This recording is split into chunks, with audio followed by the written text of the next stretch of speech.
All right, glad to have our next guest.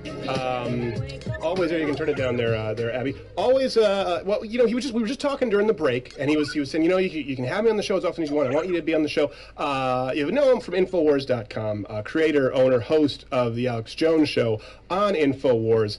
Been making the rounds here recently on Joe Rogan. Mr. Jones, how are you, sir? It is good to be here with you, Mr. Crouder. Big fan of the broadcast, so are my kids. You know what? I'll tell you this. I'm always a little worried about you being on the show because I always feel I'm always worried that you'll come on the show and ask me why I haven't had you on the show, and then we get into a fight.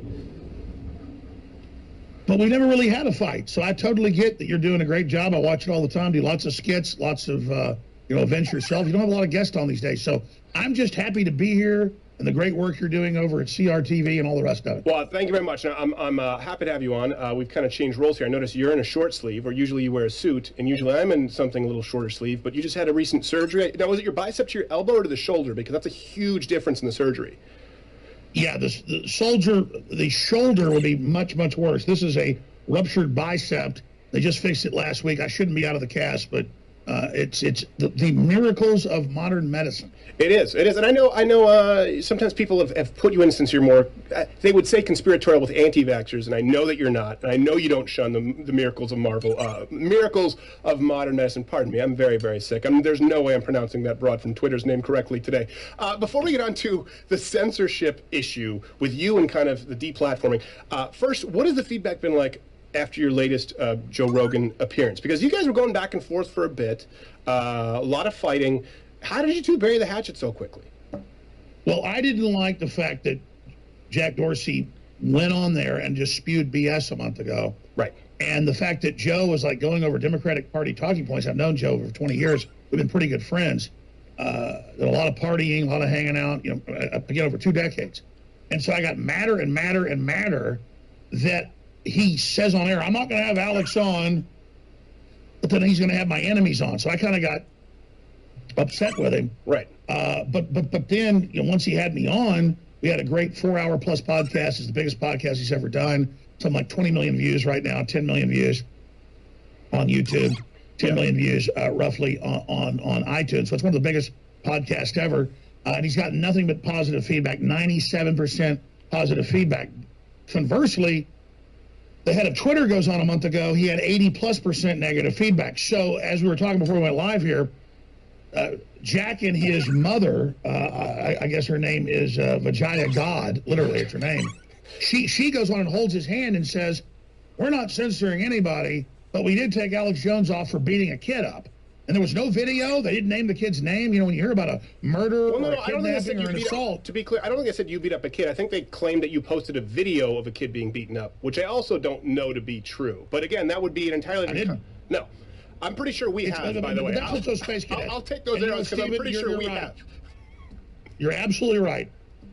Forbes and others said I beat up a kid and then showed the ABC, NBC video of the 10-year-old hitting the adult, and the guy knocks him down. Right. They just went and picked that. And so then they said I was taken down for beating up a kid. They had to retract it. By the time she said it on air as a lawyer, she said, oh, well, he showed a video of a kid being beat up. Yeah. It's insane. So why can't I show a video that everyone else can show is my point. Right. No, exactly. And I say that because I'm pretty sure we have, and we probably provided some. We show videos almost on a loop, like a morphine drip, of Muslim men beating their wives in Saudi Arabia all the time, just to keep it at the forefront of people's mind. We usually play the chicken dance to it. So I'll take the flack there. We are far more distasteful than you in the realm of domestic abuse videos, Alex. Let me. So did you? I take it you watched the recent podcast with Joe and Jack Dorsey coming back and Tim Pool. Did you think that was kind of a better sequel?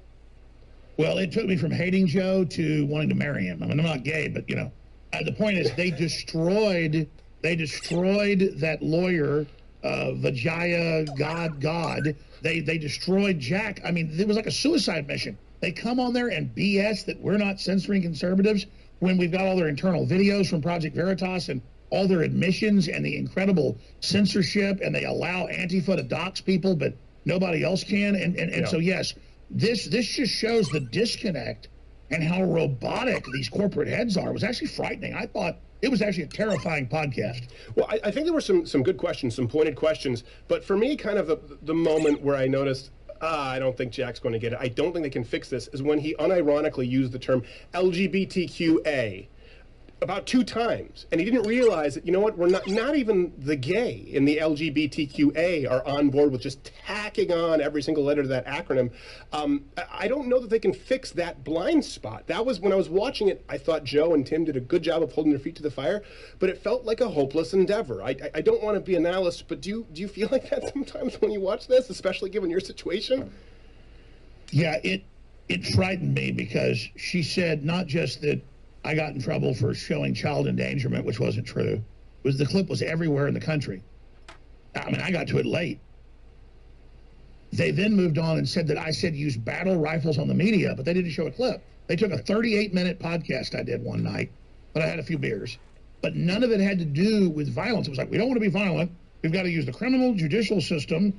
And Antifa says they're coming to the houses of law enforcement and Congress to kill them. You better have your battle rifles ready. So they played this word salad game, like the refrigerator magnets, where you change the words around. And she reads this statement that's literally one word with quotes around another word, and says that, Joe, we had to take him off. He was saying kill the media. I would never do that. A, I don't believe in offensive violence. I'm a libertarian. B, I'd be arrested. I should be off the air if I was on air saying, get your battle rifles ready and kill the media. I'm the media. I don't want people killing me. I never said that. And I challenged them. I put out $1 million reward when they had all these different talk show hosts covering it. They had Lester Holt and they had Jack Dorsey on with him. He's like, it's pretty scary. He said, use battle rifles to kill the media. And he said, we're going to do all this. He goes, I know it's scary, but we got to keep him on. It was all just a big staged event to act like they were, free speech, but they were still planning to get rid of me. And I offered $1 million. I had lawyers send them letters. I called Twitter and I said, I did not say that. And they keep saying it. So I'm not the victim. I think Twitter is the victim of their own delusion, where they tell gigantic whopper lies that have no basis in reality. I mean, listen, Steven Crowder, if I was going to accuse you of saying kill the media with battle rifles, would I not show the damn clip? I will say this, and you and I disagree on quite a bit, but you are pretty good about that, about showing clips contextually, and we do that too. Do you believe this when you do your broadcast? I always say, listen, this is kind of a standing order I have to everyone on my staff. Don't make an argument for the left if they can make it for you. Always show their clip and provide all context needed for us to rebut. We have that as and that's what we get hit with so many copyrights, because we'll just roll Seth Meyers for 2 minutes, or Samantha Bee, or Cortez. And exactly. You've got to show Cortez saying the earth will be over in 12 years or no one will believe it. Right. And then we play it and we get a copyright. No, she's a public figure. She said the world will be over in 12 years. Right. I'm going to play the damn clip because it's unbelievable. Yeah. Have you seen, by the way, I know you're not on YouTube now, but it seems as though there might be some retroactive changes here after listening to Dorsey and Vijaya, some of that. Yeah, the road to redemption. Right. And one thing I will say, I know a lot of people will watch this and say, well, I'm not in with Alex Jones. I don't agree with him. But here's the thing. I understand where people feel that way, but they also need to look at you as a cautionary tale of the fact that it can happen to anyone. Let's take this example recently where you just brought up right now. Let's use that because you just brought it up, the battle rifles. Now, I wasn't fully aware of the quote or the clip, right, because they didn't show it, and I didn't have time to fully research it. I immediately assumed it was allegorical, if taken in context, and I thought, man, if they can say that this was one of the retroactive strikes we found, and we know you were deplatformed by everyone in the same weekend, so they're all looking for a reason, right? Give me a reason. I'm going, hold on a second. If they can remove someone for even just saying, hey, this is a call to arms, metaphorically, to fight back against the media, they can do it to anyone, and I do think people need to take notice of that, regardless of whether they agree with you or not. Well, that's it. And then people think they protect themselves when they build a straw man about me and then attack it. They go, oh, well, if we just throw them under the bus, we'll be safe. No. You set the precedent for everybody else. So what they did is they could have gone back and found some real stuff I said out of context, but still some things I said later that I'm like, yeah, I shouldn't have said that. It didn't come off as tongue-in-cheek, whatever.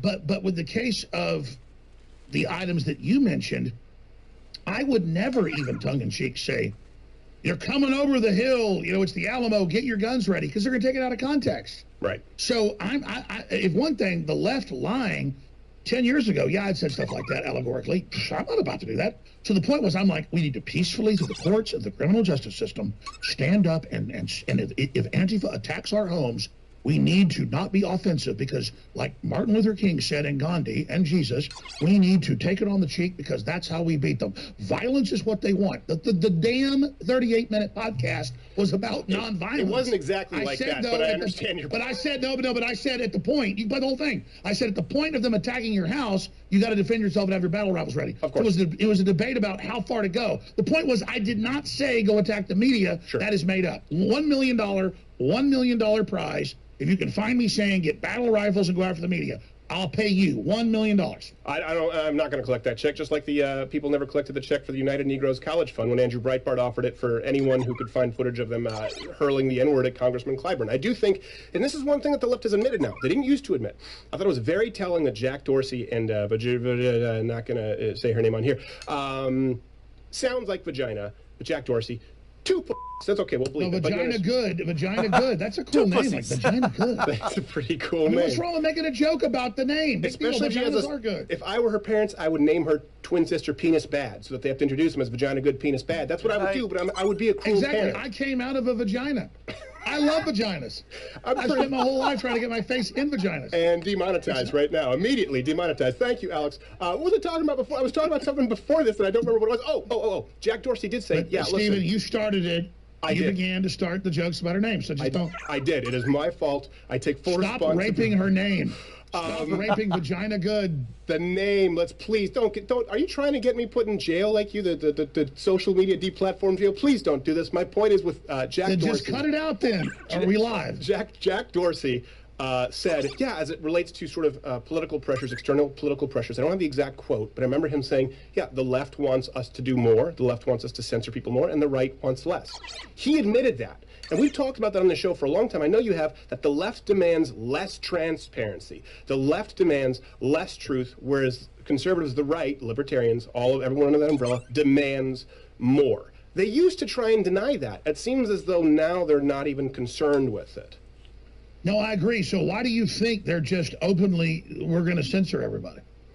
I don't think that they're openly saying we're going to censor everybody. They tried to sort of obfuscate and pass it off as, well, we might be a bit of an echo chamber. No. They denied it for a while. But if you read like the London Guardian or even Time Magazine or these articles, they're like, we want all them off. They mention your name. They go, well, we got rid of Jones. We want to get rid of Crowder and they're listing your name. They're saying we want them off air. I know Twitter is more open about that, but Facebook and YouTube are at least trying to act as though that's not the case.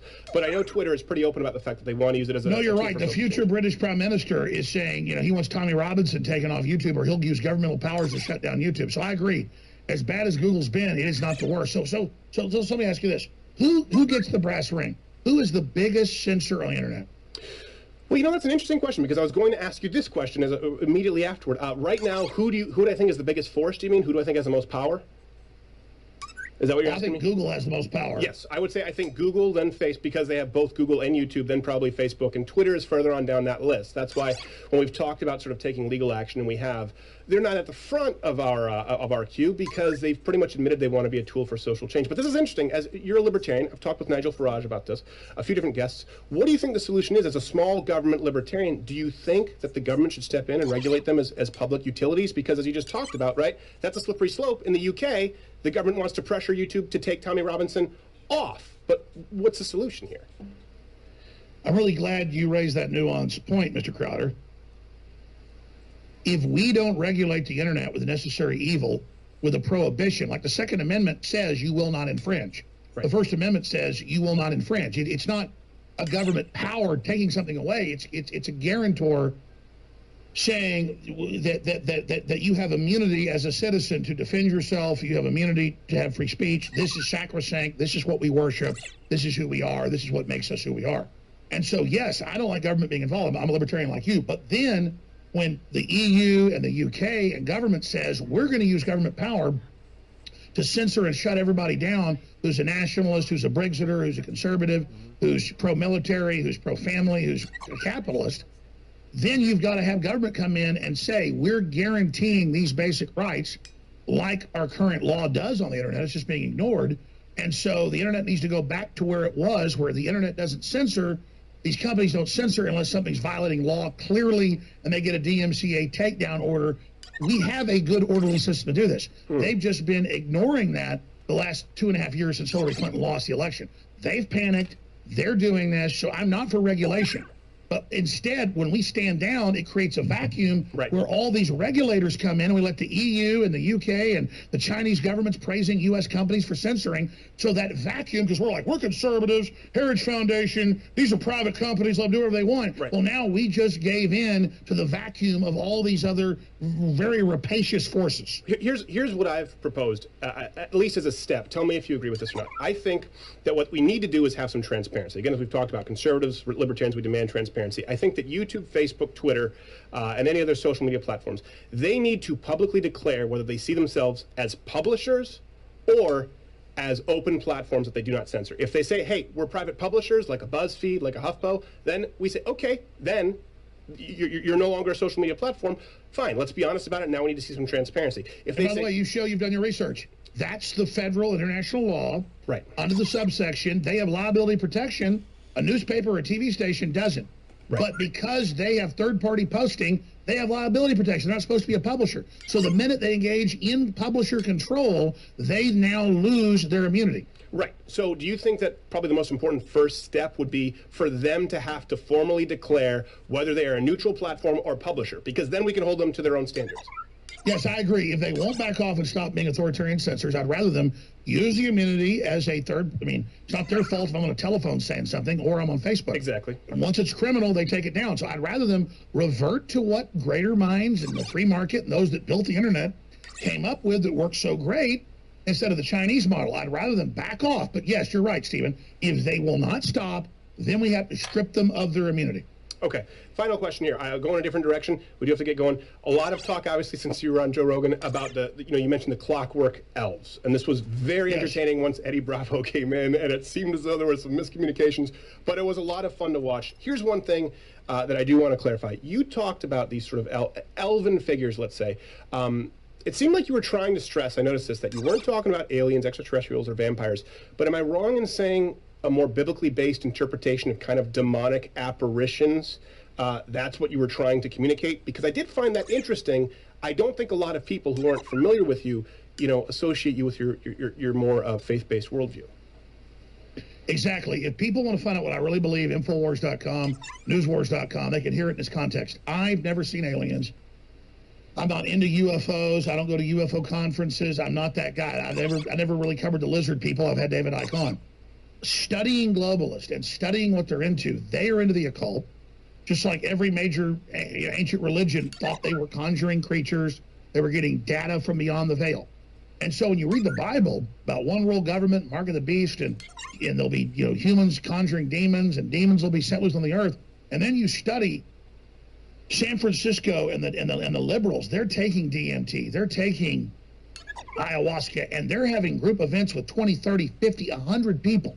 And by the way, Joe Rogan said this on air. We never got there fully, but we had an hour-and-a-half conversation before we went live, and he says, listen, you're thinking about clockwork elves. He goes, I take DMT all the time. He goes, we have basically group experiences. We're talking to these aliens, and they look like little elves. And I'm like, well, listen, I'm not going to take that because that scares me.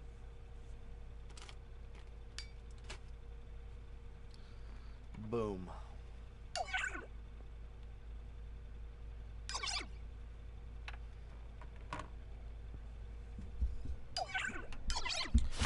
So what do you guys think about that, huh? That was an interesting podcast, for real. Jelly Jungle, what's good, man?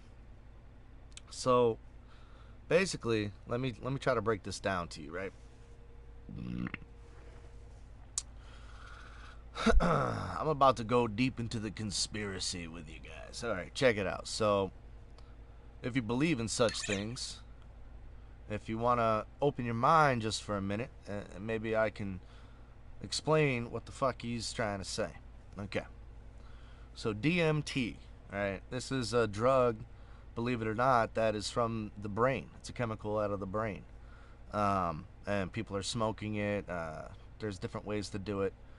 But anyways, the most common way, as far as I can tell, is smoking it. Now, the reason why these people are doing this, especially rich people, elite people, governmental figures, things like that, is because they truly believe that when you're under the influence of this DMT, that it breaks the veil between, I guess, us and the demon world. I don't really know how to explain it other than going into a biblical talk. And I'm not going to spend too much time there. I don't want to bore you with biblical talk, but way, way, way back in the day, if you believe in such things, all the dimensions were one. 10 dimensions were all together, and you could see all the dimensions, meaning you could see all the Nephilim, you could see the angels, the demons, everything was as one on a plane.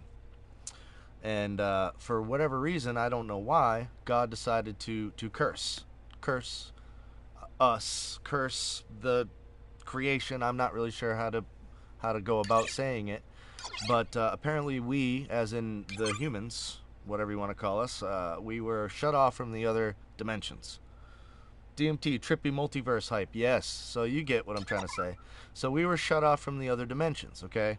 Now, I know damn well dimensions are real because you have scientists over in Switzerland smashing particles together just to kind of get a glimpse of what the other side is or what the other side might look like.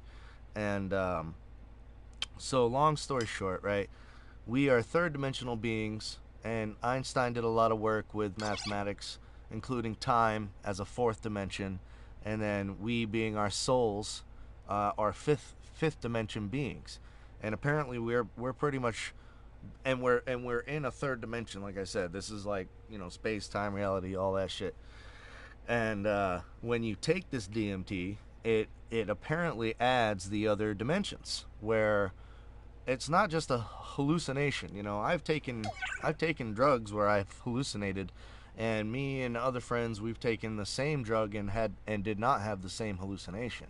What these people are suggesting is that what they're suggesting is that when they smoke DMT, they're all having the same vision, meaning that that's not a hallucination, that is a alternate reality, if you will. That's an alternate reality. So there's a few different talk show hosts that talk about going to this island, and they all smoke DMT, and these little like elf figures, I guess, come out. And there's other talk about religious and political figures doing a shitload of DMT, and then they're going to the other side, whatever you want to call it, breaking through the veil, and they're harnessing this knowledge, this ancient knowledge. I don't know what for. Maybe to build a damn Stargate over there in Switzerland. I have no idea, but they believe that they're getting this ancient knowledge. So I don't know what to make of that. Obviously, right? I don't know what to make of that. That's pretty much what these boys are talking about.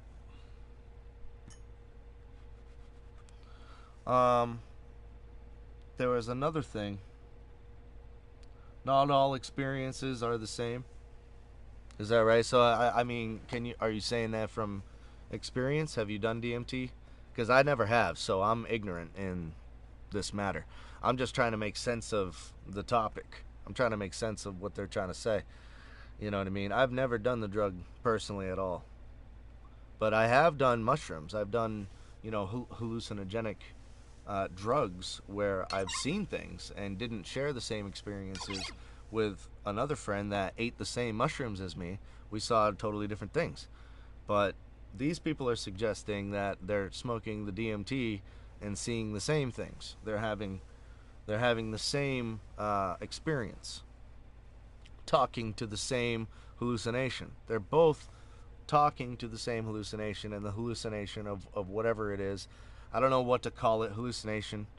I don't really have any other word for it, but dudes on Vice was smoking frog jizz, was tripping balls. What up, blood? What up, man? And Stargates and aliens, as in the movie, are real. Yeah, I don't know, man. I don't know. I mean, as far as, outer space aliens, it would take a lot of convincing for me. Built that fucking wall. Hello, Urban. What's going on, man? But yeah, man, as far as that Stargate shit, I mean, interdimensional beings, I guess that's what they're talking to, right? They're going to the other side, and they're talking to these interdimensional beings, right? I've never done it, but I read a lot about it. Best trip I ever had was Salvia. I did some damn Salvia food stamp. What up, brother? And I lost my fucking mind. That's a great story, dude, right? So I'm hanging out with a couple of boys, and I was selling weed at the time. I lived in Connecticut, and one of my friends, he was like, hey, you know, some friends, I got a money-making situation. A couple of other buddies of mine that I work with need some weed. I was like, all right, let's go. So we all hop in the car. We go to this bro's house. We start, you know, doing our business and shit, and we get to rapping, and he's like, hey, have you ever tried this purple sticky salvia? I'm like, hell no, I never tried that shit. Hell no. And remember, Stargate SG-1 was real based. And now this ain't the herb, that the dry herby leafy stuff. No, this was like straight up purple sticky, smelled like a black magic marker or some shit like that. Anyway, so I took one big old rip out of the bong, and my god, dude, the whole room just faded away. It was gone. And I felt everyone was looking at me. Everybody was checking me out, right? Because it was my first time ever doing this shit. And like, I don't know why, but I felt like it was like a clapping audience, and everybody was just clapping for me and shit, right? And I was like, dude, what the fuck is going on? And my words are coming out of my mouth and shit, and I could see the tones and the vibrations of the fucking world around me, and I was like, dude, I freaked out. I grabbed my weed on the table, stuffed it in my pocket, and I was out the door, and I ran down the street. I left all my friends there. I hid in the fucking woods, dude, until I calmed down. I hid in the fucking woods, bro. I was like, oh, no, what the fuck? I was like, I need to be in nature. I need to be one with the nature. I can't be around people and electricity. I don't want to be around any electricity right now. There was something wrong with it. I was like, ugh, I don't like it. No. It was weird. It was a weird experience. Salvia, yeah, purple sticky salvia. I heard they outlawed that shit. Heard that shit is gone. But I don't even know, man. That was... I left my friends there. Bounced. I was gone. It was too much for me to handle, man. I think you can order it. Oh, yeah, from the internet and whatnot. Yeah, I gotcha. I understand.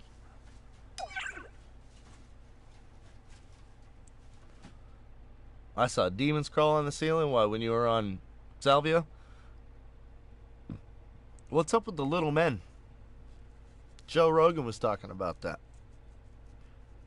Alright, so DMT experiences and 5G technology.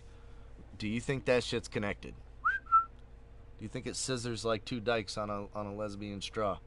Do you think DMT and 5G technology is connected?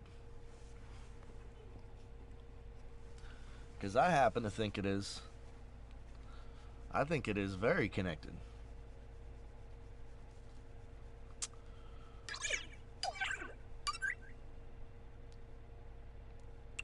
What do you think? We lost him?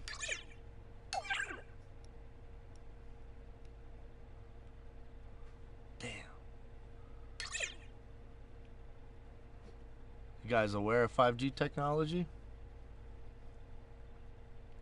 There's a movie called Bird Box, and it was kind of like a weird movie, like where a weapon was turned on basically through the frequencies of the cell phones, and kind of like unleashed a bunch of demons, I guess. I don't really understand the whole movie. All is connected and right under our noses globally. Yeah. I mean, you can say that about anything, I'm sure, man. It's a bit cliche. I understand, though. I'm not shouting that down. I'm just saying, man. 5G and oh, what we got here? Oh my goodness, look at this. Oh my goodness. Would you just look at it?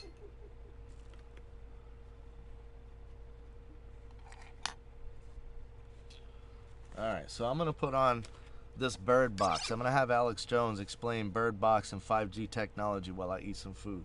Now this is a wild fucking video. That CERN you just talked about. That's another part of it. That's another part of it. That's what I'm saying. Alright, check this shit out. This is a really cool video.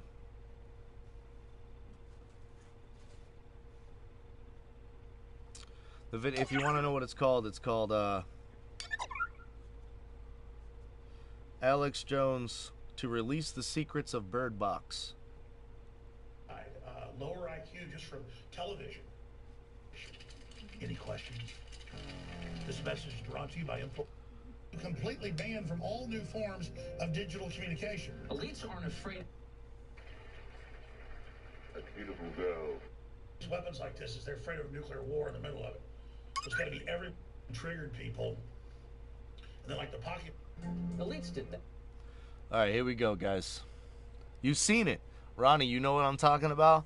Because this is a fucking awesome video. Hopefully we can open some minds together, buddy. Trump's election and Alex Jones's popularity are merely symptoms of a corrupt and failed status quo. People know what's true. They can smell it. You can't stop them from knowing that.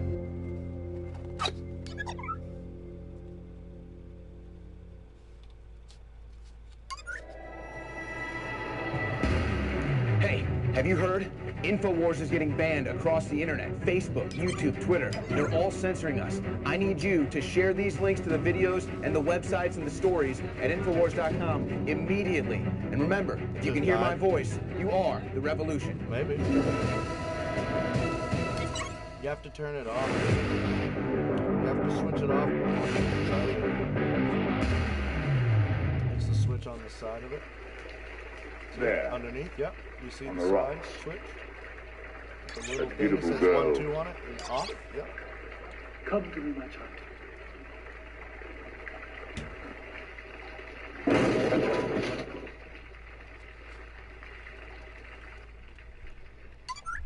I think Mandela has everything to do with CERN and fucking with the time-space continuum. 5G is going to kill 1 billion people in the next 20 years from cancer. I gave you this.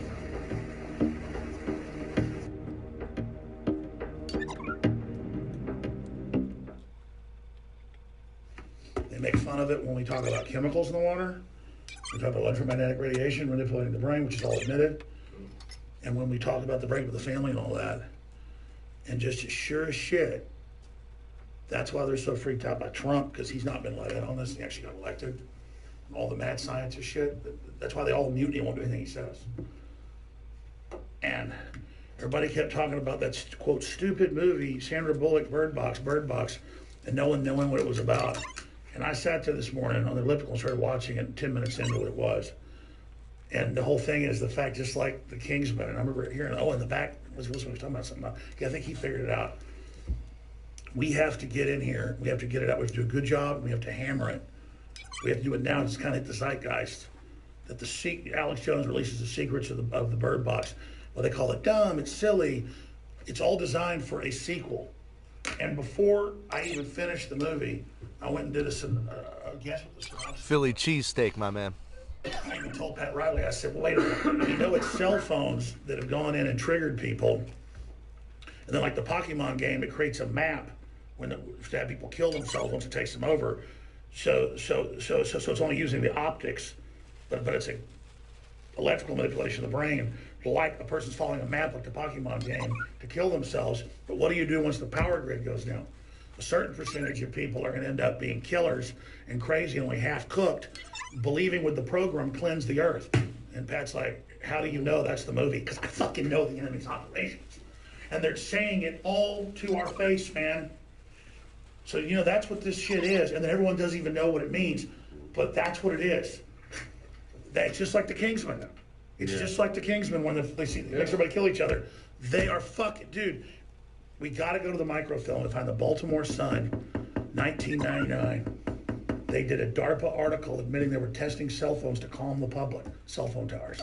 And I could never find it again after it was in the Baltimore, but they only do those little test balloons. Like BBC 20 years ago said, we had some human animal clones and test tubes, we got rid of them. A few got implanted in cows, we just don't, So, and then now it's like, yeah, we're doing it. So it's basically just steak shavings. You take a nice, good steak, and you shave it down into like steak chips, basically. And then you fry it up with some, onions and green pepper, and put it in a Put it in a like a bread, People say we're crazy. We're not. They're crazy. like a sub roll of sorts. You got yourself a Philly cheesesteak in your country, buddy. No, I mentioned it to him before. I said bird box is the cell phone. That's the radiation tower. So you already had no. Well, no, when you mentioned it, I'm like, that totally makes sense. Because I saw the movie too. I watched the movie, and the girl's on the cell phone. Then she starts beating her head on the wall. And it shows everybody's on them, and then it shows the phone rings. That's like the trigger. Yeah. Except you're saying, well, where's the phone? It's everywhere. It's the 5G. Yeah. And it's in the future. And notice it starts in Russia, because if the globalists were going to do it, that's what the first. They don't control Russia. They hit Russia first. Because the only reason they release weapons like this is they're afraid of nuclear war in the middle of it. So it's got to be everywhere when they switch this shit on to kill everybody. Yeah. I don't think I ever took my That medicine is today. fucking In the crazy. movie, they make it seem like it's a supernatural demon. Yeah. But you never do see it. Yeah, They never showed it. You see And what that's the- why everybody says it's so dumb. You never see it. You never see it. Well, you don't see gravity. Just like we're already working on this project about 5G and how you can't see it. Yeah. Yes, please. That's the zeitgeist, and everyone's freaking out because it's not even how strong 5G is. It's going to be everywhere. Yeah. Like they put them up every fucking 100 yards or something. Every 250 feet. 250 feet. Yeah, because it has It's really gonna be bad everywhere. penetration. It's Yeah, going to you be need to a have tons fucking of towers. giant microwave little, but it's like, it's hard.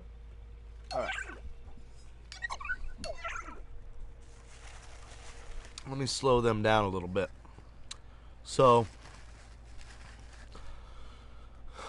he basically said when they flip on 5G technology, that this is in the movie Bird Box, mind you, that it fried like 500 million people or like 1 billion people. Thank you very much, honey.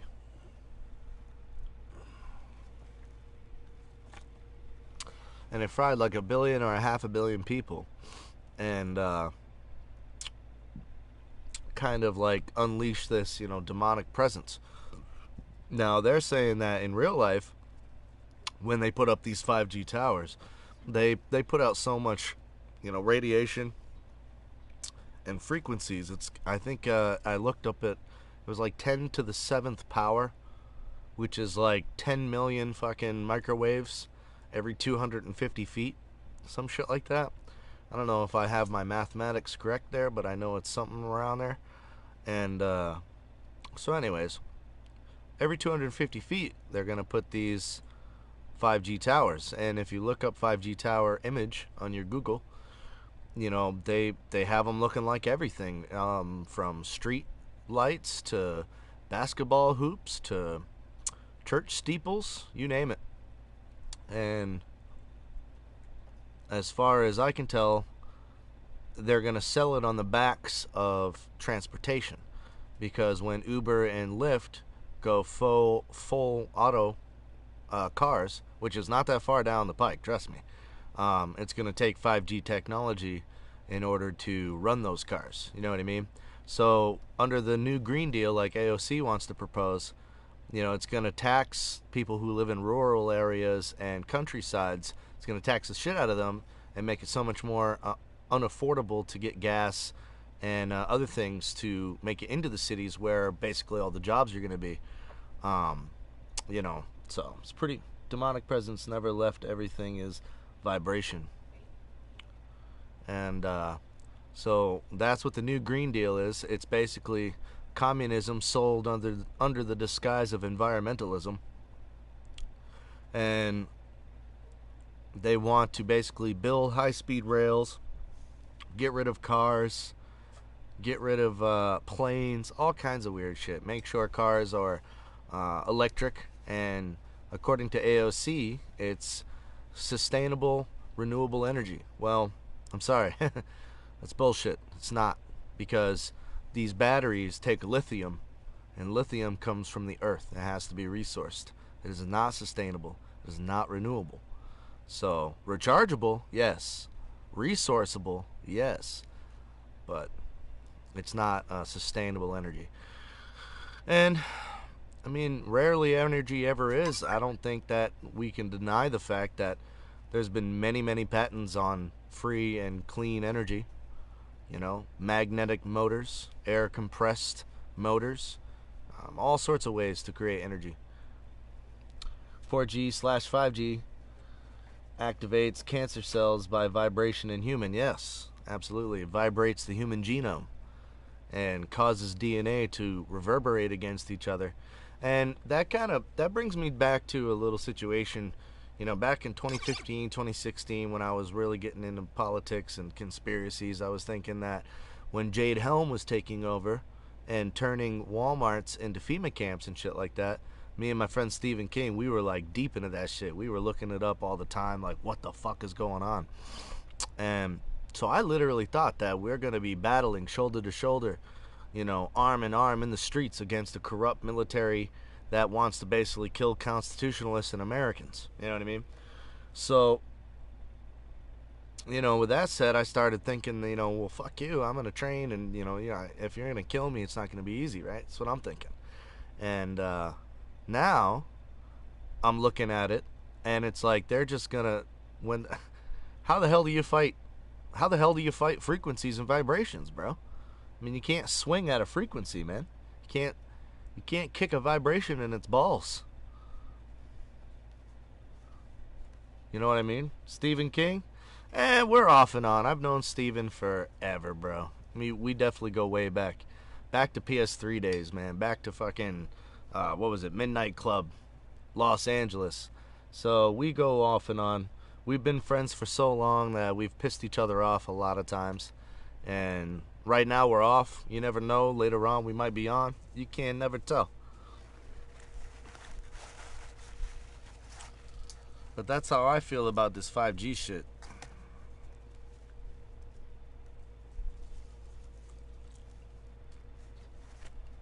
Let's get back into this.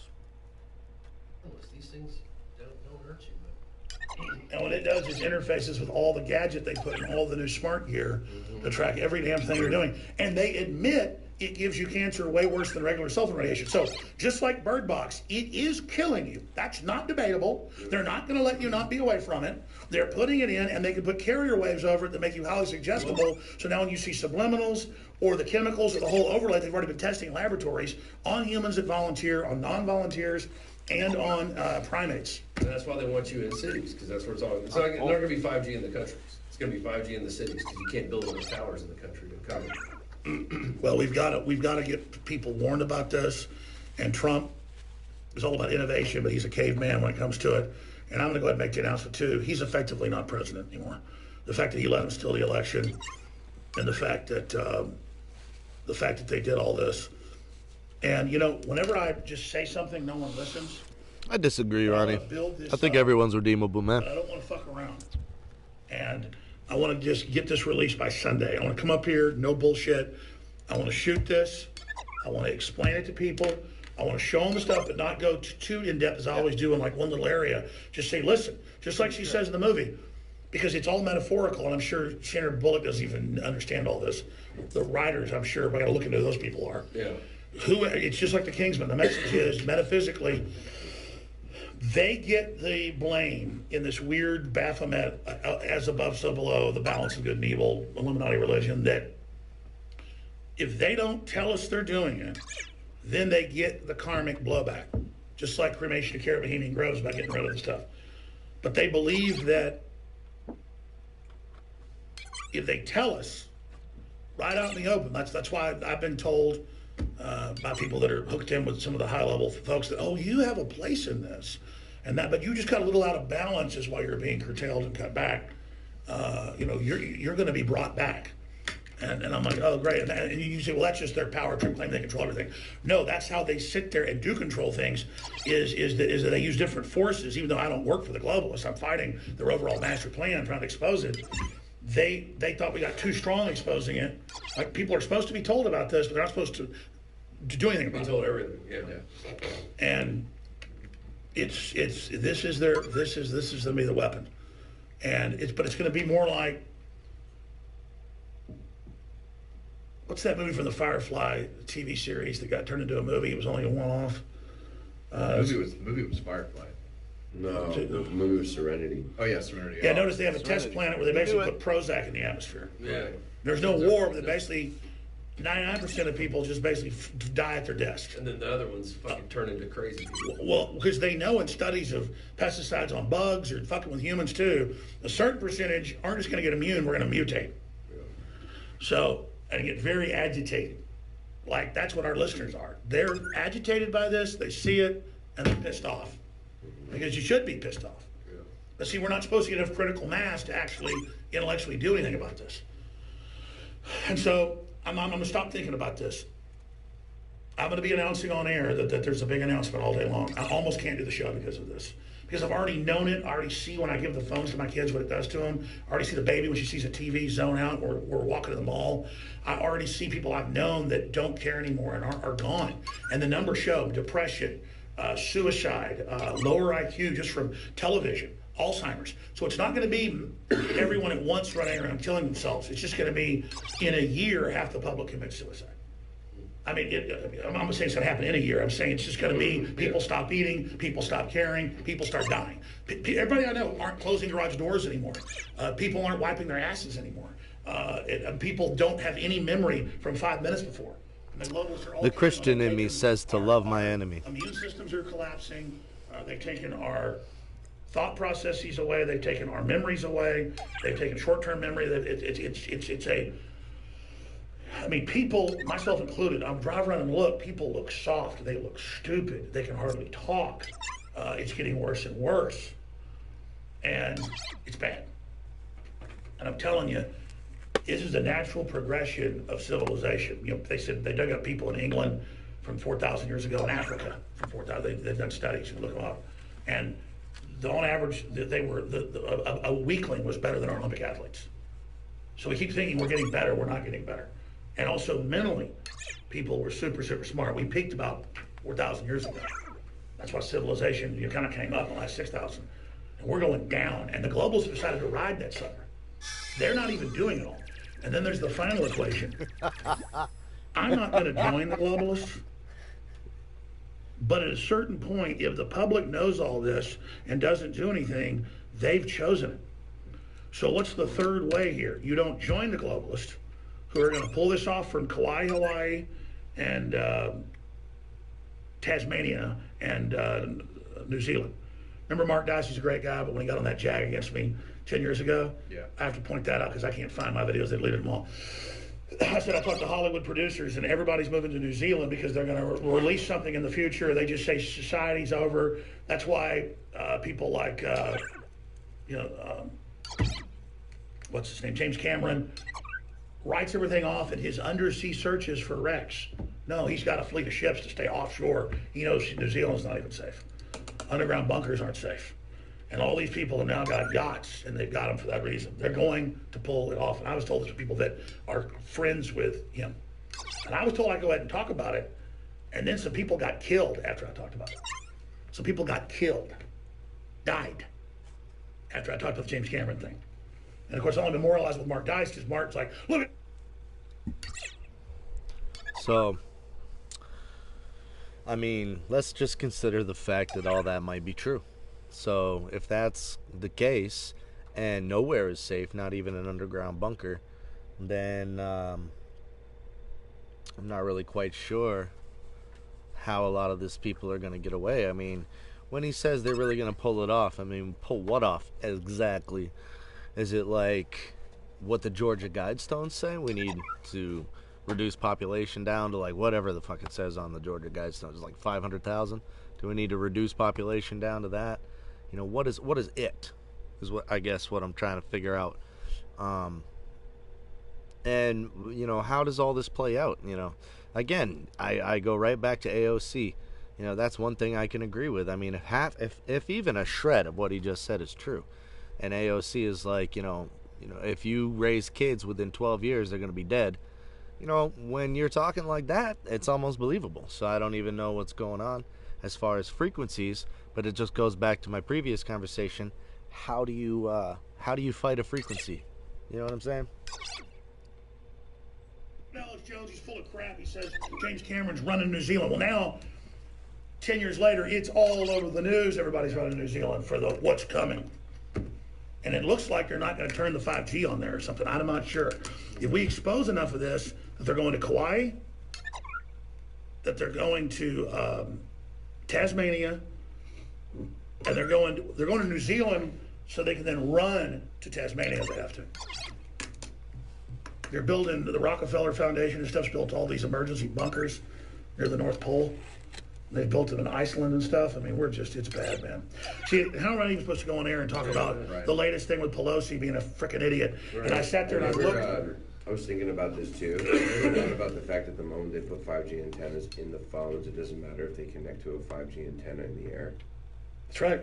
The moment you're shooting out from the phone. But it's very odd that Apple is suffering such financial turmoil right now. I didn't think about that. If they just put the damn antenna in the phone, there you go. It's war between the two. And Apple stands provider of 5G. But Apple's lack of movement stands in the way of 5G. And that's the only reason Trump's ready to go to war with China, physically if need be, is over 5G dominance. Right. Well, because what they want to do is they want to do that spy grid that they've been doing with the cameras. They want to do it with all the 5G phones in their country. Well, that's it. Right. First layer is its total spy grid for dominance. Command and control. Command and control. But it gives you cancer. It's like Sandra Bullock says in the movie. Listen, you're going to die if you don't listen to me. Do you understand? You're going to die. And it's like, then it makes it a joke. Like I'm always on air saying, you're going to die if you don't listen. Done. It kills you. Yeah. It spies on you. It's the next level of crap. And I'm going to go to war with Trump over this and all of them. Because you only get Trump's attention, I'm going to leave it alone at that, when you go after him if you're a supporter. And I've just been trying to help him because I see the globalists trying to overthrow him. But at a certain point, we've got to get attention on this so something's done. And this is the kind of stuff, that's why we're not even going to wait on this. I want you to put this out, just halfway through this, I decided we're going to put this out and just say, Alex Jones is set to break the biggest story in world history. And it is the biggest story in world history, and it's hiding in plain view. And if you folks don't listen to me, you're going to die. And here's the good part. You're going to love it. Because it's going to slowly turn off all of your higher brain functions. And they've got so many other ways to do this. And that's the other thing, is it can't just be the 5G. 20 years ago, Britain is studying an anti-stress vaccine. Mm-hmm. An anti-stress vaccine on troops with PTSD. And then what is it? It's a live virus. It's just something they inject in you. They call vaccine something we put in you. Yeah. And we just set the precedent. Everybody takes this. Then a virus goes in and it says removes areas of the brain associated with depression. Also with spiritual experiences and with Beethoven and with high IQ. And so now... That's the brain-eating vaccine. I mean, I was told 20 years ago they were putting brain chips in the troops. And now it's mainstream news. But see, now it's kind of like, oh, there's brain chips, oh, there's animal-human clones, and oh, yeah, we got them, you know. So, but we should just do chapters to this. But a lot of us are going to say, Alex, we've already heard all this. Yes, but the point is, they're putting it out in movies, and then no one even knows what they're seeing. The movie tells you. Take Mule. The Mule. The whole movie bashes cell phones. The whole movie talks about how they take over your life and how they ruin everything. So, and I'm not even saying Clint Eastwood's in on the bad. The point is, everyone already has the sixth sense. Everyone already knows it's destroying our lives. All these powerful executives and people, like, and who's the Simon Cowell guy, and all those people said like 5 years ago, I got rid of my smartphone, my life's so much better. I have a flip phone or a landline, and I only do talk 1 hour a day, and it makes it be pertinent and serious. These things steal all our time. They steal our energy. Now we manage with people every little last thing, and I'll go to this party instead of that, and we don't just go places and meet up anymore. It's literally not just tracking what we do, it's controlling what we do. And I know we all know this, but this is preparing the planet for the other things that are going to happen, because they're not just going to release bioweapons.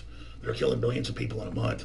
That's the next phase after this phase, and then not have control systems in place that they can activate 5G and put people in a very calm, sluggish state.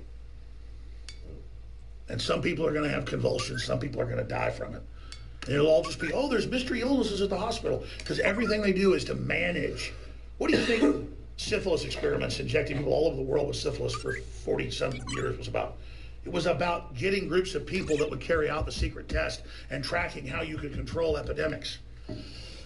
Just like 1 in 30,000 having autism 35 years ago, now it's 1 in 58 in every country. And then according to the number of vaccines, it's like 20-something in South Korea, because they're the highest vaccinator.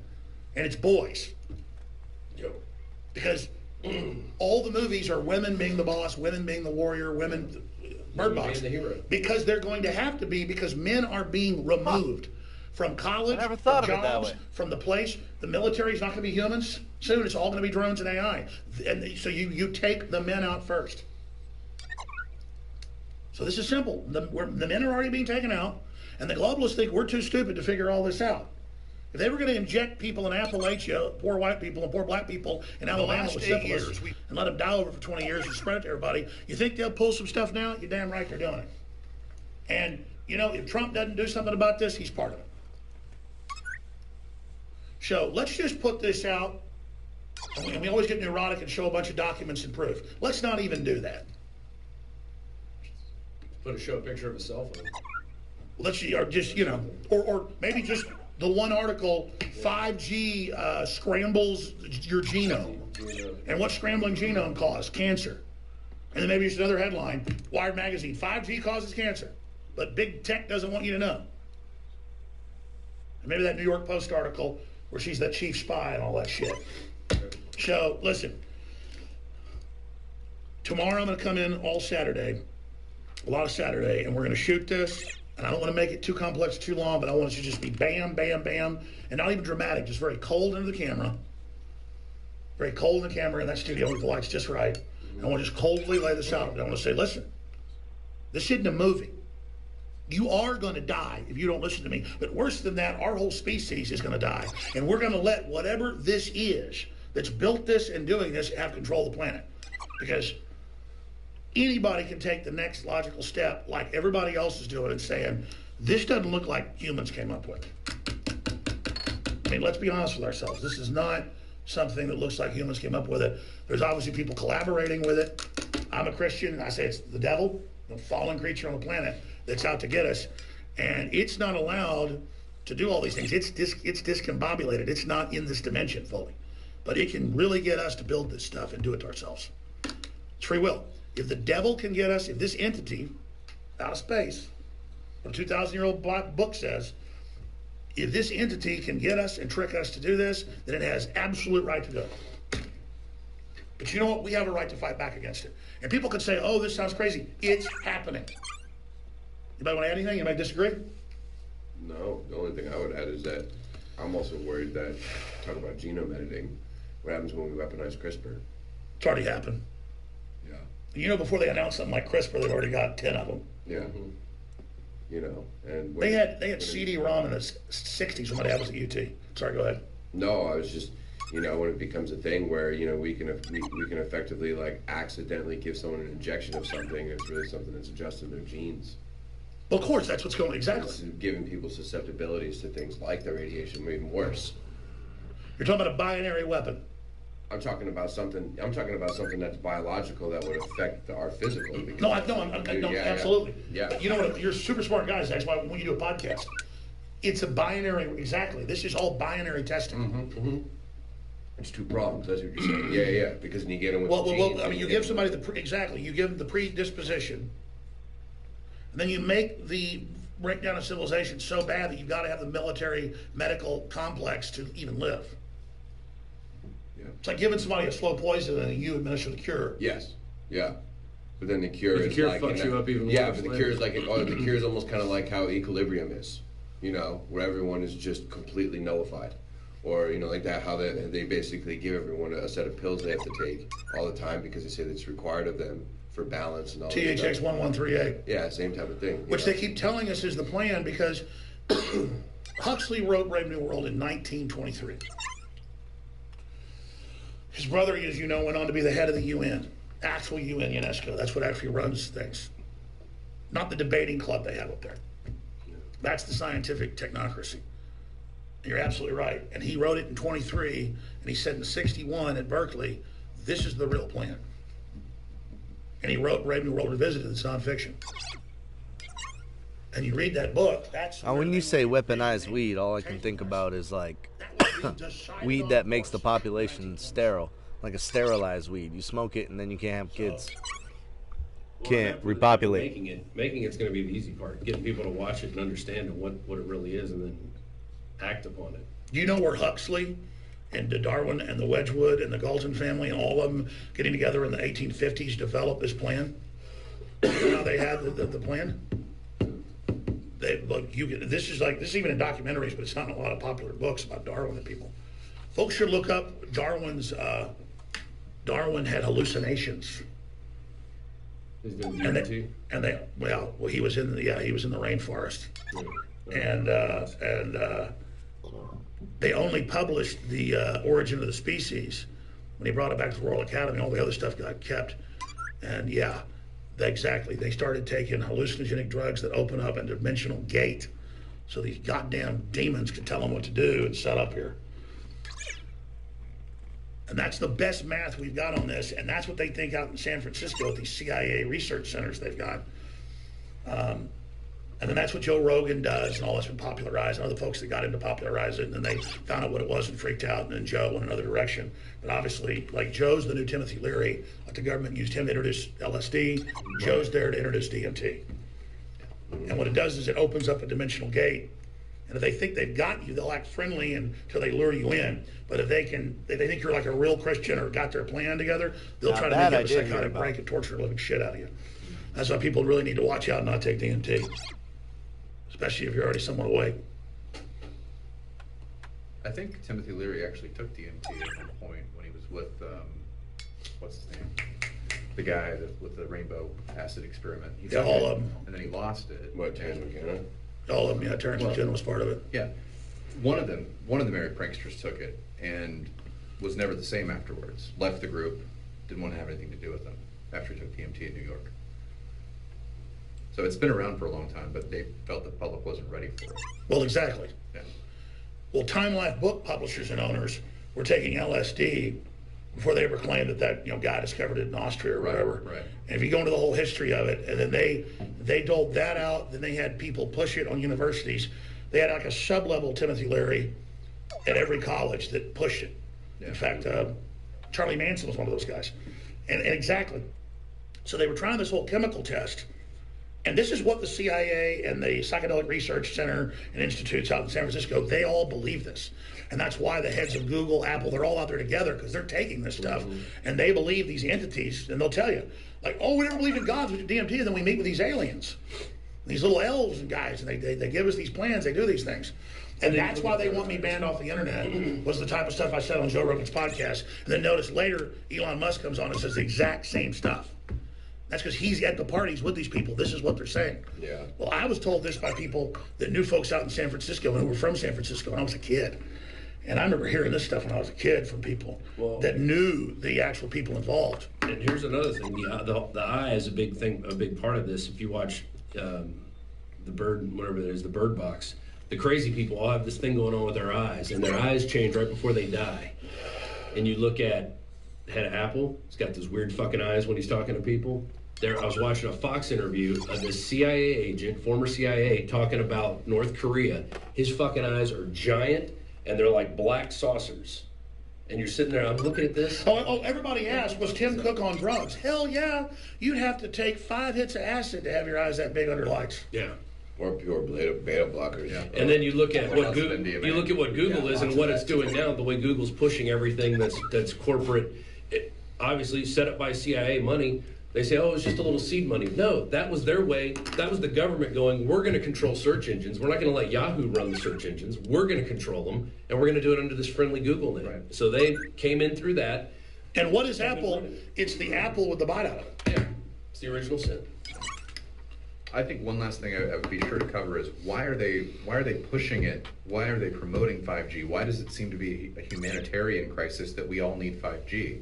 They're saying 5G is going to help the world. It's going to make it better just to have faster. It's just like smart meters they forced on everybody. Right. It's the grid. But it's just so odd that they're promoting it so vehemently that we have to have it. And really, what's the benefit of just having a faster connection to the internet? That's it. So we need to get... It's pointless. They are telling us we're killing you with 5G and these other wavelengths.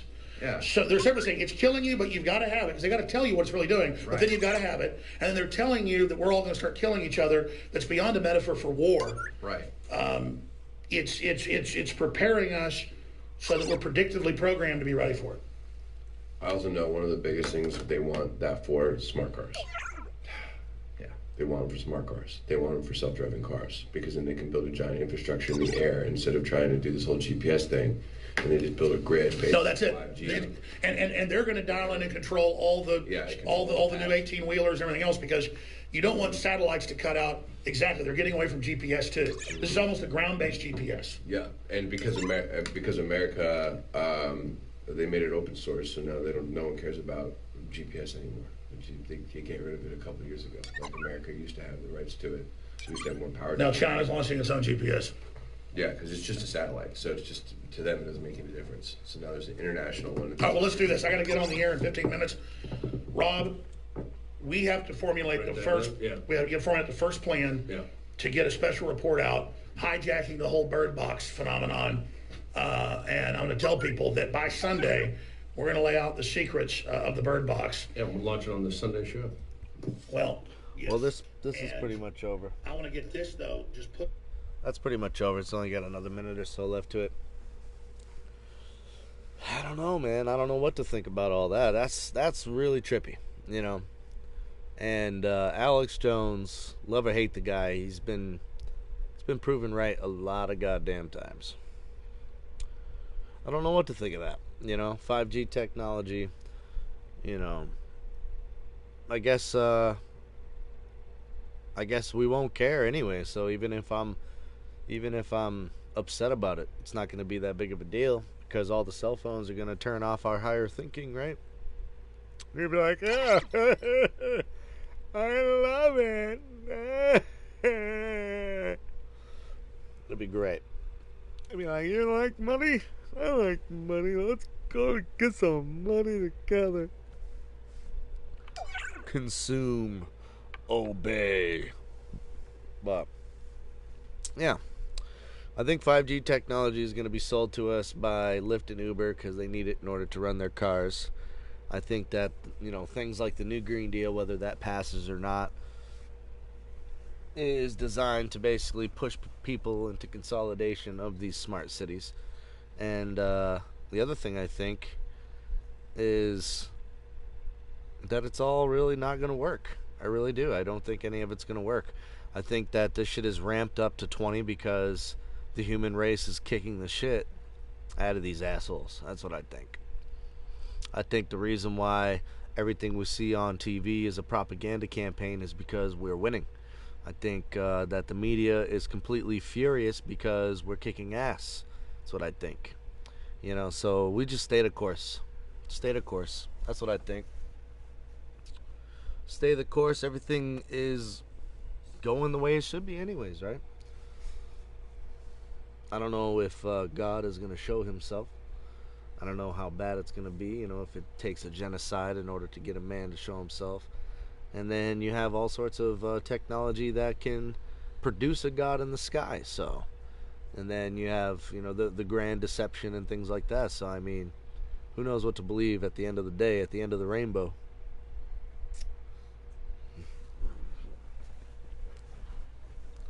What do you guys think, huh? I mean, if I was... The ones in control ain't human. Well, and the more and more you say that, the more and more it makes sense when these guys are talking about taking DMT trips and shit like that. I hope 5G makes my PS5 connection better. I'm sure it will, bro. Sure it will, man.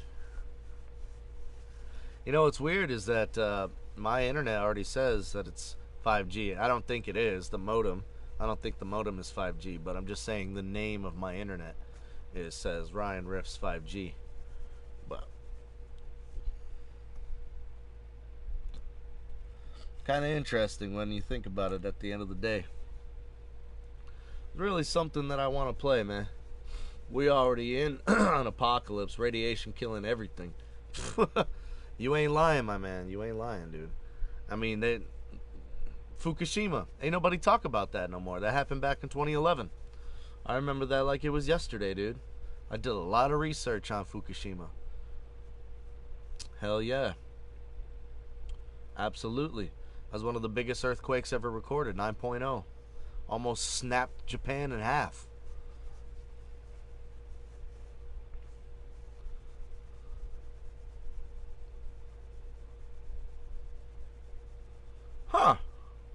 That's another very interesting opinion, right there. Earth is God. God is the earth. I want to play something from Paul Harvey. You know, the late Paul Harvey. He just died a few weeks ago, and he wrote something back in 1965. It was called "If I Was the Devil," and I think it really correlates to a lot of the shit that's going on today. You know what I mean? Mass animal die-offs every day because of Fukushima. 500 years old. Yeah. Yep. I want to play this for you, bros. Check this out.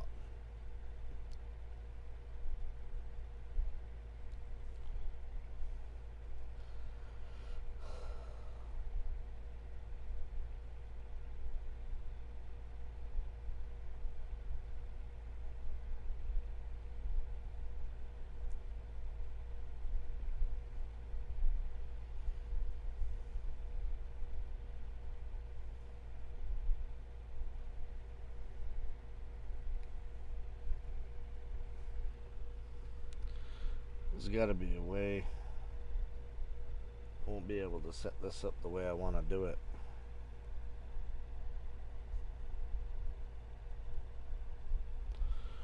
Maybe if I bring you guys a little closer, I could do it like that.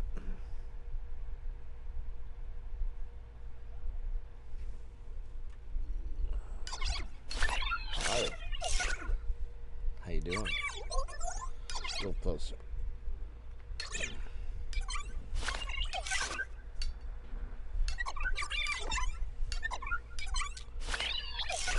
A little closer. Alright, check this out. If I were the devil, if I were the devil,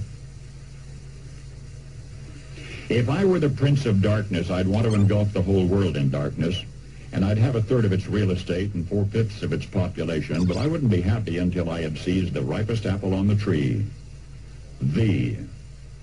So I'd set about, however necessary, to take over the United States.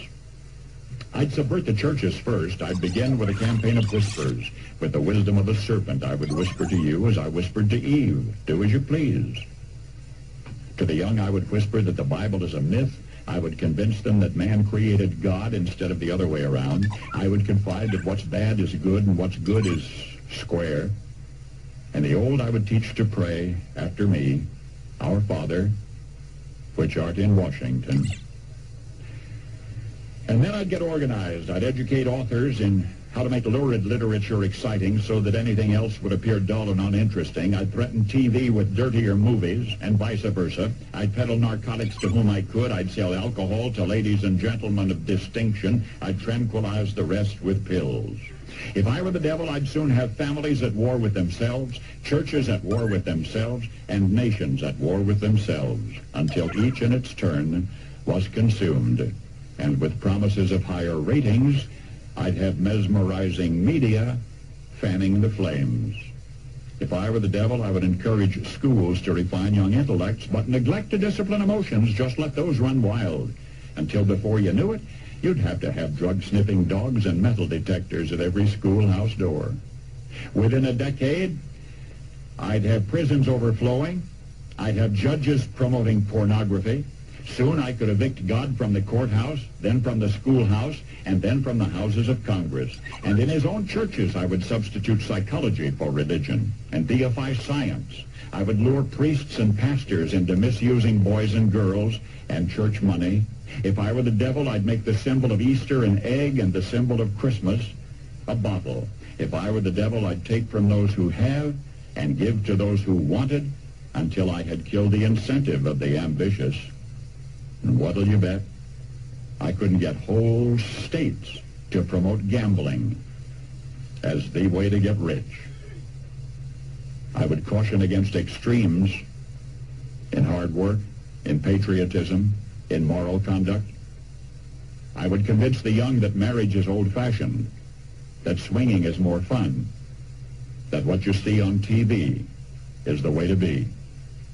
And thus I could undress you in public, and I could lure you into bed with diseases for which there is no cure. In other words, if I were the devil, I'd just keep right on doing what he's doing. Paul Harvey. Good day. Yeah. That, my friends, was the late Paul Harvey. Like I said, he died not that long ago. Oh, I think it was like 2 or 3 weeks ago. Unfortunately, he passed away. But he wrote that back in 1965, believe it or not. And it pretty much correlates with today. Now we see the rest of the story, I do believe. You know, if I were the devil. Pretty interesting. Especially when you put it into context like that with modern day news articles and modern day images, that kind of back up his claims in 1965, and then we see it actually unfold. It's pretty awesome. Very powerful, honestly. Very powerful. If I were the devil.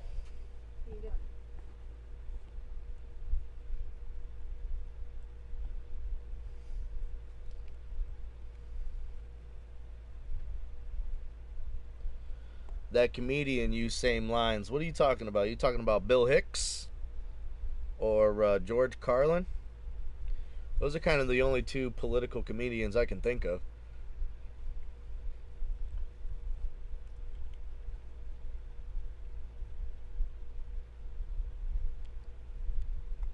One of my favorite things on planet Earth is when George Carlin talks about, yeah, was it George?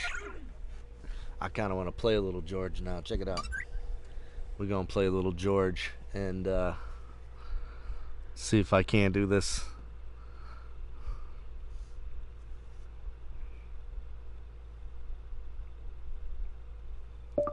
George Carlin and his thoughts on the planet.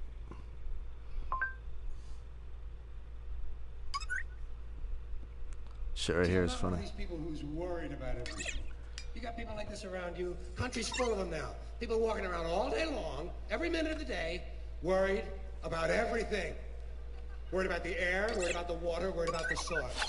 Worried about insecticides, pesticides, food additives, carcinogens. Worried about radon gas, worried about asbestos. Worried about saving endangered species. Let me tell you about endangered species, all right? Saving endangered species is one more arrogant attempt by humans to control nature. It's arrogant meddling. It's what got us in trouble in the first place. Doesn't anybody understand that? Interfering with nature. Over 90%, way over 90% of all the species that have ever lived on this planet, are gone. They're extinct. We didn't kill them all. They just disappeared. That's what nature does. They disappear these days at the rate of 25 a day. And I mean regardless of our behavior. Irrespective of how we act on this planet, 25 species that were here today will be gone tomorrow. Let them go gracefully. Leave nature alone. Haven't we done enough? We're so self-important. So self-important. Everybody's gonna save something now. Save the trees, save the bees, save the whales, save those snails. And the greatest arrogance of all, save the planet. What? Are these fucking people kidding me? Save the planet? We don't even know how to take care of ourselves yet. We haven't learned how to care for one another. We're gonna save the fucking planet? I'm getting tired of that shit.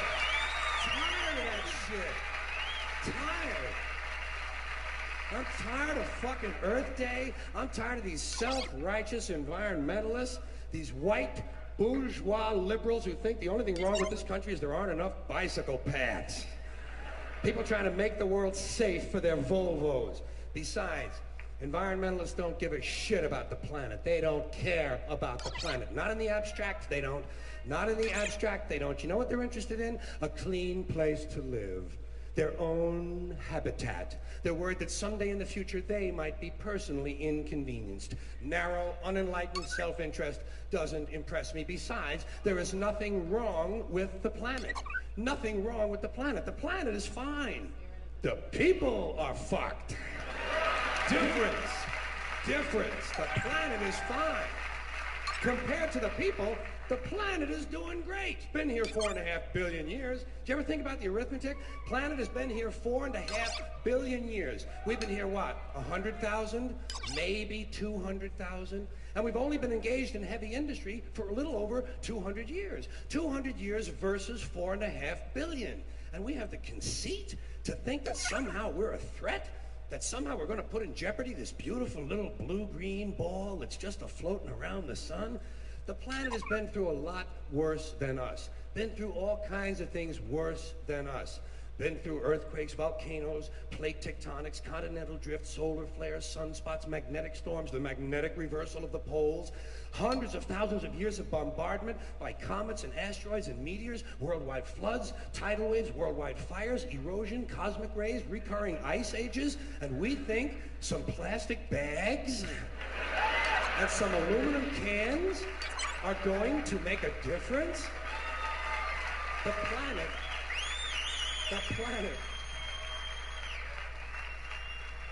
The planet isn't going anywhere. We are. We're going away. Pack your shit, folks. We're going away.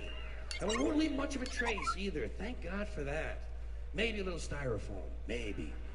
Little styrofoam. Planet will be here and we'll be long gone. Just another failed mutation. Just another closed-end, an evolutionary cul-de-sac. The planet will shake us off like a bad case of fleas.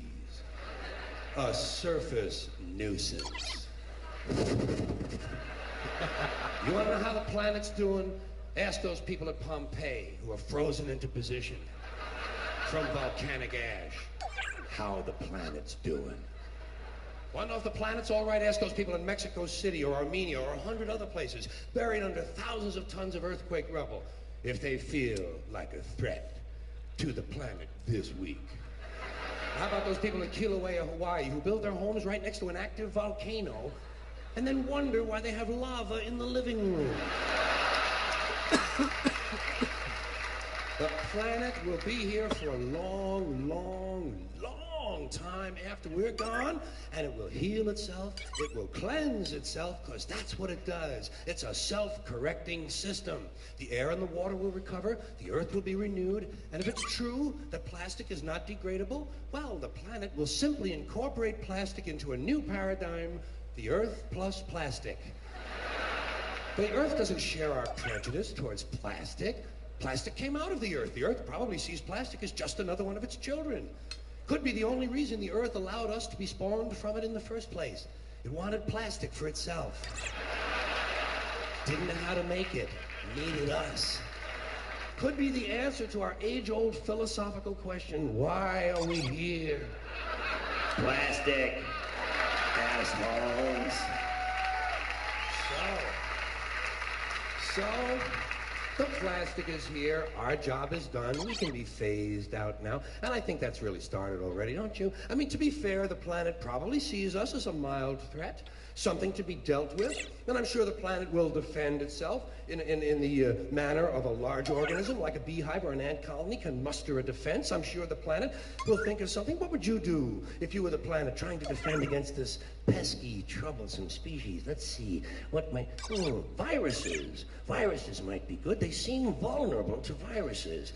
And viruses are tricky, always mutating and forming new strains whenever a vaccine is developed. Perhaps this first virus Not could a be fan one of Carlos Mencia, but I do like Fluffy. Compromises the immune system of these creatures. Perhaps a human immunodeficiency virus, making them vulnerable to all sorts of other diseases and infections that might come along.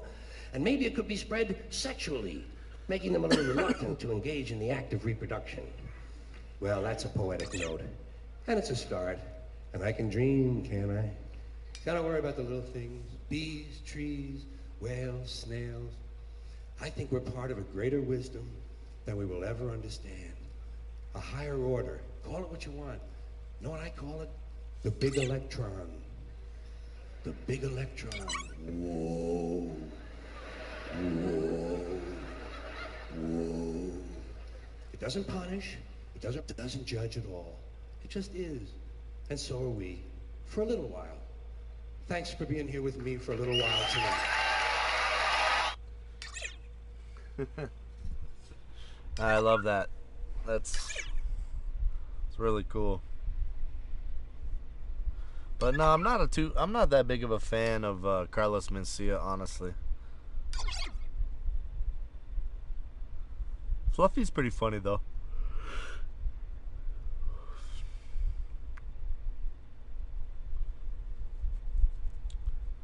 What do you think, babe?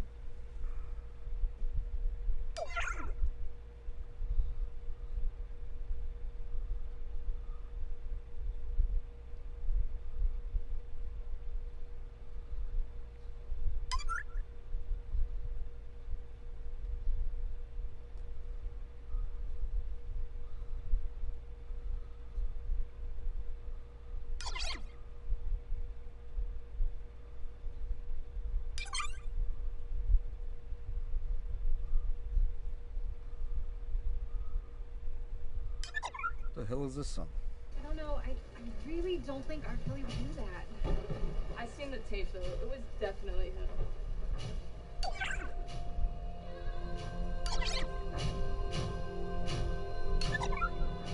Oh my god. What the fuck is that? Angela, what are you doing?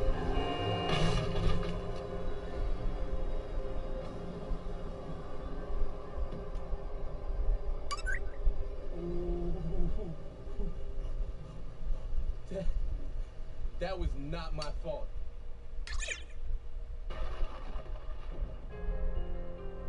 You should have knew I was coming. Bitch, you should have knew I was coming. You should have knew I was coming. Bitch, you should have knew I was coming. Yeah. Bitch, you shoulda knew I was coming. Came up from nothing. Cleaning up toilets in Kansas, my nigga was fucking disgusting. Nigga, you fluffing. Thinking you rapping when niggas like us is not in the discussion. Fucking destruction. Way that I hop on a beat and destroy it without interruption. Yeah. Bitch, you shoulda knew I was coming. Came up from nothing. Cleaning up toilets and living in mansions and fucking the budgets. All the corruption. Clouding my brain and me feeling like I was trapped in a dungeon. Fucking combustion. Way that I'm growing and killing these rappers, I feel like I'm hunting. Feels like I'm fighting a battle and war with myself, and I'm rapping on beats I don't see no one else. Got the shit out the mud, I don't need no one's help. If you ain't showing love, then you fiending, I felt. Got my soul and my body ain't really for sale. Got a bitch, she a thotty with tits in the tail. Moving they said like Rocky, I'm going retail. Niggas carbon, they copies, they do it for deals. Yeah. Niggas didn't know I was coming, now they do.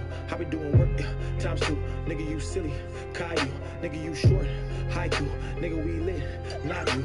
Nigga, we blessed, hot you. Nigga, I'm next. Snacks! You shoulda knew I was coming. Well, hello there. Yup, you shoulda knew I was coming. You shoulda known, damn. Bitch, you shoulda knew I was coming. I was away for a minute, but now that I'm back, you were done. You knew I was coming. Lights out, okay. Look. Bitch, you shoulda knew I was coming. You wouldn't want it. I'm sick of your shit, so get used to the plumbing. You just a luncheon. It's nothing for you to get drunk in your liver removed from your stomach. I'm feasting on you like a buffet. I'm Lucifer's cousin. It's pulling up in a convertible coupe and I'm stunting. Your carcass is glued to the front and I'm fucking up cruising the deserts. I leave them with crucial concussions. Who getting punished? Take off your juice and then run it. I'm acting the fool in the public. Check out the drip. I keep the juice in the oven. Life is an everyday struggle, but keep to yourself, homie. You shouldn't button. Who's interrupting? You shoulda knew I was coming. I'm a gamble like dice roller. Hit it blindfolded. Been a fool, my mind's golden since middle school had psychosis. If y'all see me outside roaming, then I probably wouldn't leave those blinds open. I'm known to hit like a cyclone and strike hoes at any given time. So, see, my soul has been like pulled for a price though. It was sold like twice, bro, to be the ill mind maestro. If I die, no telling which side that I might go. I'm nobody's disciple, so black out your windows and stay in the house with the lights low. It's gonna be pleasant when watching you die slow. Haha, bitch. Absolutely.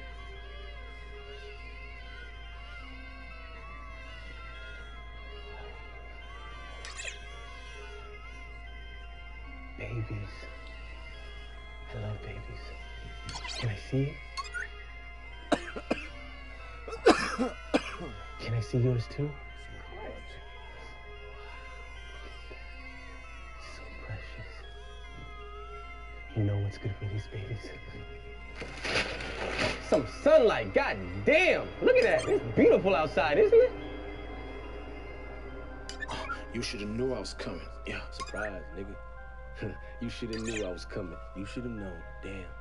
Bitch, you shoulda knew I was coming. I've been away for a minute, but now that I'm back, you were done with. You knew I was coming. Run it.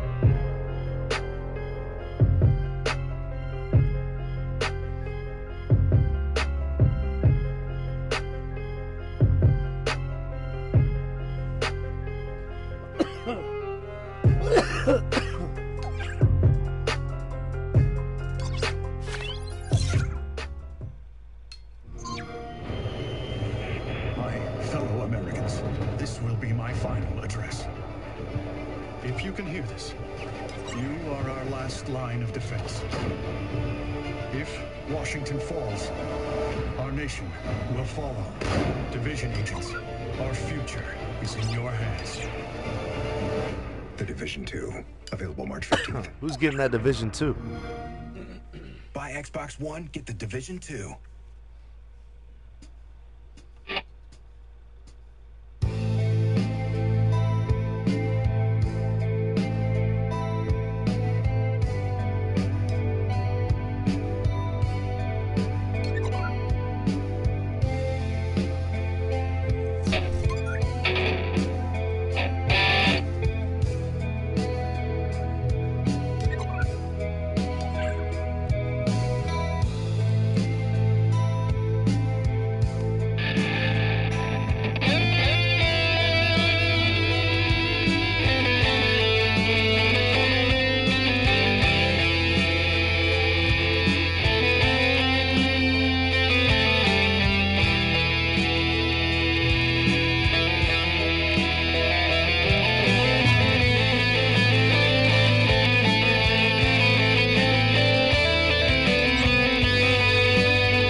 skill sets are elsewhere.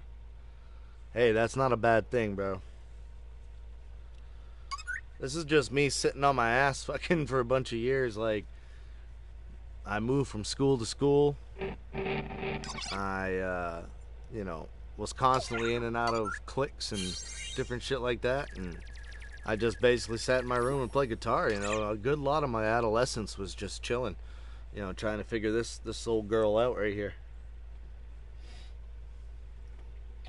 Thoughts converted into muscle movement, converted into sound. Ooh. Ooh, I like what you said right there.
Hey, see you later, Ronnie.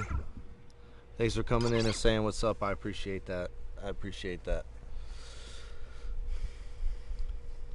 I don't know, man. Like, I like Rusty Cooley. I don't know. I got a bunch of names you probably never heard of, man. I'm Rusty Cooley, Robert Marcello. I like that one guy from Rings of Saturn. Polyphia, I think, is awesome. There's one band that I've been listening to a lot lately, dude.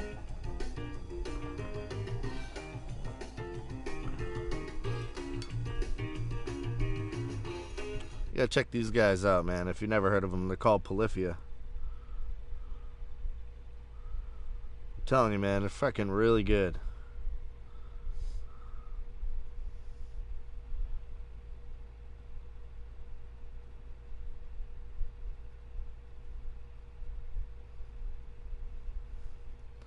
I think that's one.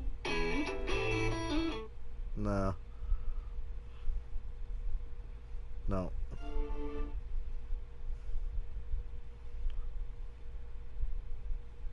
Says that one.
Absolutely love this shit, so this is one of my bigger influences right now.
I absolutely love that band. They're called Polyphia. It's a weird name, but boy, they definitely roll out. They jam. No, it's all good, but Polyphia, man, really, really cool stuff. Done on 7 strings and 8 strings, acoustic, mixed with metal, mixed with, pretty good shit. Pretty good shit, absolutely. So, there you are with your depression and your dirty laundry that you just don't want to do. There you are with your depression and your dirty laundry, and you just don't want to do it. Depression ain't a fucking game, bitch. Fuck out of here.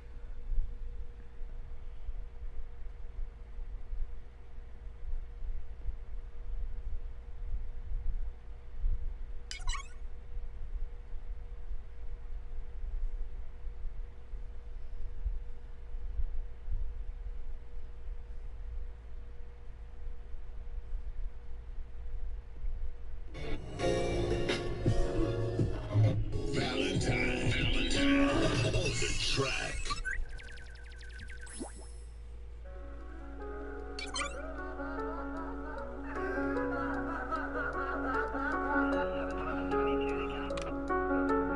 www.valentinebeats.com.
About as good as I'm gonna get it. You know what I mean? www.valentinebeats.com. As far as sound quality goes. By the Beat Chemist today.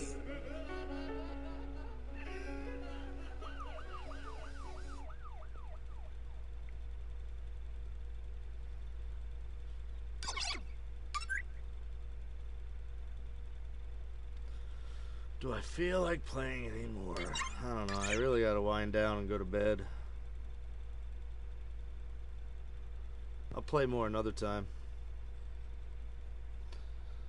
been streaming pretty much all day. Time to call it a night, I think.